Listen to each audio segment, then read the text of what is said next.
Guys welcome back to another video of Shreyas vlogs. ಇವತ್ತಿನ vlog ನಮ್ಮ ಮನೆಯಲ್ಲಿ ಅಷ್ಟು ದೀಪಾವಳಿ ಸೆಲೆಬ್ರೇಷನ್ಸ್ ಆಗಲ್ಲ ಈ ವರ್ಷ, ಸಮ್ ಪ್ರಾಬ್ಲಮ್ ಸಂಬಂಧ. ಅದಕ್ಕೆ ನಾವು ಇವತ್ತು ನಮ್ಮ ಅಜ್ಜಿ ಮನೆಗೆ ಹೊಂಟೇವಿ. ಅಲ್ಲಿ ನೋಡೋಣ ಇವತ್ತು ಯಾವ ಥರ ಅಲ್ಲಿ ದೀಪಾವಳಿ ಫಂಕ್ಷನ್ ಮಾಡ್ತಾರೆ. ಯಾಕಂದ್ರೆ ನಾನು ಹೋಗಿಲ್ಲ, ಪ್ರತಿ ವರ್ಷ ಇಲ್ಲೇ ದೀಪಾವಳಿ ಮಾಡಿರ್ತೀವಿ, ಹೋಗೋಕ್ಕಾಗಿರಲ್ಲ. ಅದಕ್ಕೆ ಈ ಸಲ ಚಾನ್ಸ್ ಐತಿ, ಅಲ್ಲಿ ಹೋಗೋಣ ಅಂದೇಳಿ. ನಿಮಗೆ ಒಂದು ಮಾತು ಹೇಳೋದು ಮಿಸ್ ಮಾಡಿದೆ, ಏನಂದ್ರೆ ನಿಮ್ಮೆಲ್ಲರಿಗೂ ದೀಪಾವಳಿ ಹಬ್ಬದ ಹಾರ್ದಿಕ ಶುಭಾಶಯಗಳು. ಗೈಸ್ ಈಗ ಜಸ್ಟ್ ಎಲ್ಲ ಪ್ಯಾಕಿಂಗ್ ಮಾಡ್ಕೊಂಡ್ವಿ, ಈಗ ಕಾರ್ ತೆಗೆದು ನಿಮ್ಗೆ ಡೈರೆಕ್ಟ್ ನಾವು ಹುಬ್ಳಿದಾಗ ಸಿಗ್ತೇವೆ. ನಡ್ರಿ ಹೋಗೋಣ.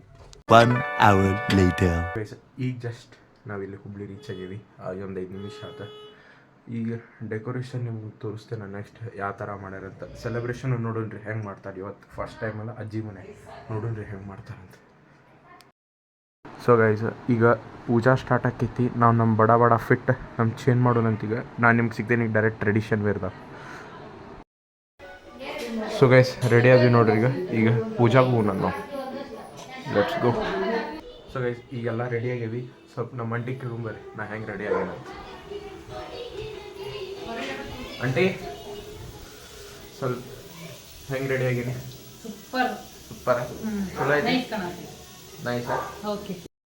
ಈ ಥರ ಸ್ವಲ್ಪ ಡೆಕೋರೇಷನ್ ಐತೆ ನೋಡ್ರಿ ನಮ್ಮ ಅಜ್ಜಿ ಮನೇದು ಹಿಂಗೆ. ಈಗ ಹೋಗೋಣಂತ ಪೂಜಾ ಮಾಡಕ್ಕೆ, ನಡಿ.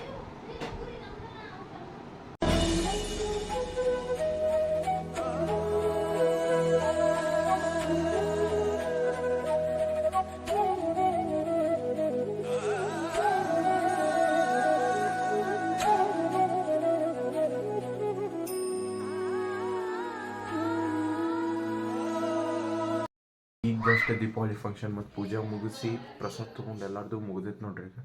ಈಗ ನಾನು ನಿಮಗೆ ಸಿಗ್ತೀನಿ ಡೈರೆಕ್ಟ್ ಲೈಫ್ ವ್ಲಾಗ್ದಾಗ. ಈ ವ್ಲಾಗ್ ಹೆಂಗೆ ಅನ್ಸೈತಿ ತಳಗೆ ಕಮೆಂಟ್ ಮಾಡಿರಿ, ಮತ್ತು ಲೈಕ್ ಶೇರ್ ಮತ್ತು ಸಬ್ಸ್ಕ್ರೈಬ್ ಮಾಡೋದು ಮರಿಬೇಡ್ರಿ. C you then.